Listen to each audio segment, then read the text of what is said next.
Hello everyone, this is AndresRestart, and today we are talking about Pokemon and Game Freak. It's looking like with the latest bit of news that things are finally being done right. We've had this optimism that things would be changing over at Game Freak and just overall at Pokemon Company when it comes to developing the mainline Pokemon games.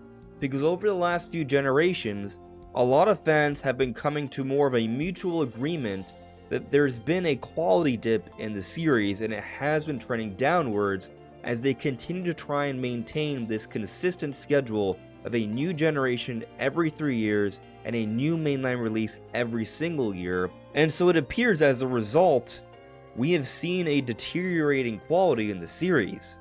We look at Scarlet and Violet. I loved those games. I thought there was a lot of great ideas, but there was also certainly a lot of issues, a lot of polish issues, a lot of glitches and errors, things that many fans don't think a Nintendo game should have.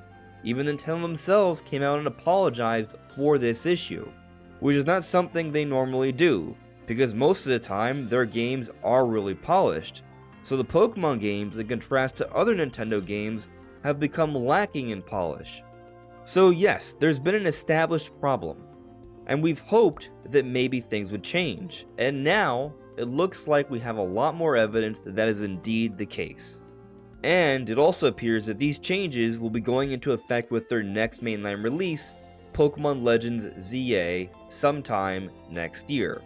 And so that's what we're getting more into today. But before going forward, let me ask that if you do enjoy my content, to please subscribe and hit that notification bell. So there are two different stories here that are suggesting some very good things. This first one we'll be discussing here is this recruitment effort by Game Freak.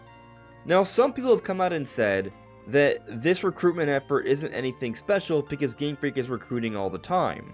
And there is some truth to that, but this time around it is different, and I will be explaining why. But when checking the article, this is what it says. Game Freak will hold a mid-career recruitment online information session in collaboration with Imagika Geek Co., Ltd. on Friday, August 30th. Participation is free and the session will run from 7:30 to 9 p.m. on Friday, August 30th. The capacity is set at 100 people. There are 7 types of positions available: planner, designer, PM programmer, R&D, TA, and back office. Applicants must have at least 3 years of experience in the relevant job or at least 3 years of related work experience, but it seems that there are some positions that do not require experience in the game industry.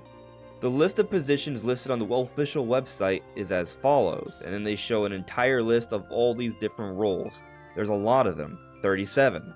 And I've even heard some conversation that while there is 37 listings here, they may hire more than one person for each specific role.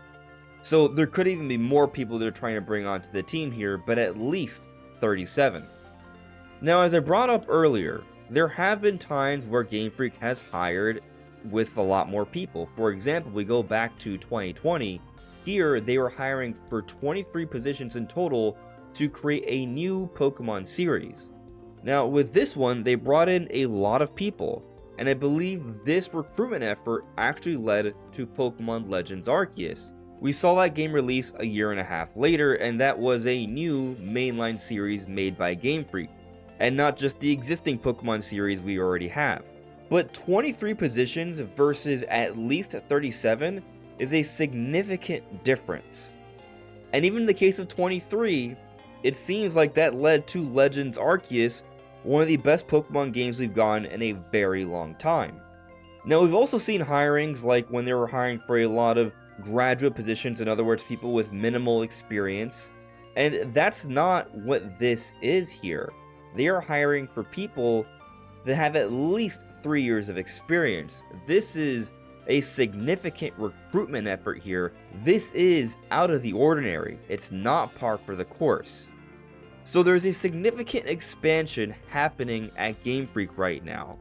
And considering where we are at right now and how there has yet to have been an announced mainline release for this year of 2024, I'm recording this in early August, I think it is suggestive of a shift because this is following up what happened with Scarlet and Violet, and that's where we've experienced most of the issues.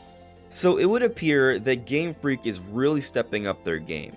But something else I would like to mention that's simply nice to hear is that Game Freak is hiring a whole bunch of developers right now that have been in the industry for some time already, because you have a lot of experienced developers that are losing jobs right now. Recently there was a story where a lot of Bungie devs had to be dropped. So this is also a nice contrast. However, with these heavy recruitments in mind that seem to be greater than the past, let's now discuss the timing of Pokemon Legends ZA, because we have an update on that as well. So PokeBeach put out this article a few days ago, talking about how the Pokemon TCG may be hinting at a later 2025 release for Legends ZA. And essentially what's discussed here is how there is a history of the different trading card game packs or sets hinting at or lining up with releases of the games. So for example, for Pokemon Sword and Shield, the trading card set released 2 weeks after the release of the games. And then also in the case of Legends Arceus, 2 weeks afterwards, those came out as well. But also at the beginning of the year, these sets introduced new mechanics for the card game in that particular year. And so looking at what's known for this year, we know that Battle Partners is coming out in January. And the idea here is that there's a thinking that the new mechanic for this year has to do with partners, battle partners, hence why there's this focus on these different characters from the series, who by the way, have nothing to do with Kalos, where Legends ZA is taking place. And there's even another set here in February that doesn't seem to be relating to this at all either.